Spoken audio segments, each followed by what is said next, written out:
जाइए विश्राम कीजिए। श्री सद्गुरु जाइए विश्राम कीजिए। भक्त रघुनाथ दास का प्रसंग। प्रस्तुत प्रसंग प्रसिद्ध ग्रंथ विश्राम सागर के रचयिता भक्त रघुनाथ जी का है। कहते हुए लखनऊ के रहने वाले थे और साधु बनने से पहले नवाबी पलटन में तोपखाना के नायक पद पर काम करते थे।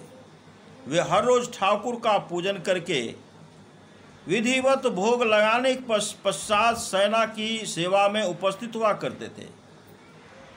पर एक दिन महान आश्चर्य हुआ जब वागड़ देश के राजा की सेना ने लखनऊ पर आक्रमण कर दिया। उस समय भक्त रघुनाथ दास जी ठाकुर जी को भोग लगाकर मानसी ध्यान में मग्न थे। मानस ध्यान में मग्न थे। आक्रमण की प्रबलता देखकर नवाबी सेना भाग खड़ी हुई।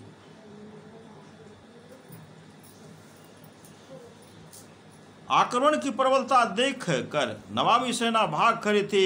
ठीक उसी समय रापट साहब क्या देखते हैं कि तोपखाने का नायक रघुनाथ सिंह अकेले ही सब तोपों से बड़ी तत्परता के साथ गोले बरसा रहे हैं।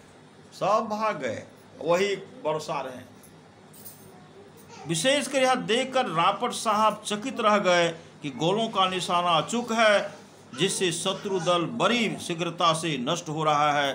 थोड़ी देर में शत्रु सेना के पैर उखड़ गए और वह भाग खड़ी हुई।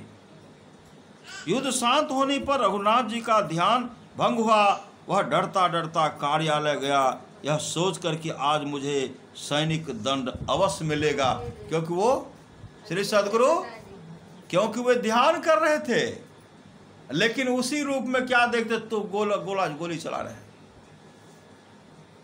युद्ध शांत होने पर रघुनाथ जी का ध्यान भंग हुआ। वह डरता डरता कार्यालय गया, यह सोचकर कि आज मुझे सैनिक दंड अवश्य मिलेगा। पर यह क्या, आज भक्त रघुनाथ जी को देखते ही रापट साहब ने उसे गले लगा लिया और भूरी भूरी प्रशंसा करते हुए कहा कि तुम्हारी आज की वीरता के संबंध में हम विलायत को लिखेंगे। स्थिति को देखते ही रघुनाथ जी को ज्ञान उत्पन्न हो गया और उस परम प्रभु परमात्मा ठाकुर जी की वात्सल्यता सम्मुख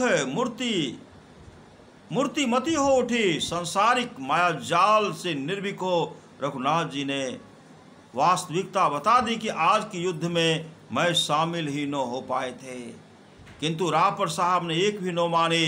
दोनों अपने अपने पक्ष के सहित साहस के प्रति प्रमाणित कर रहे थे।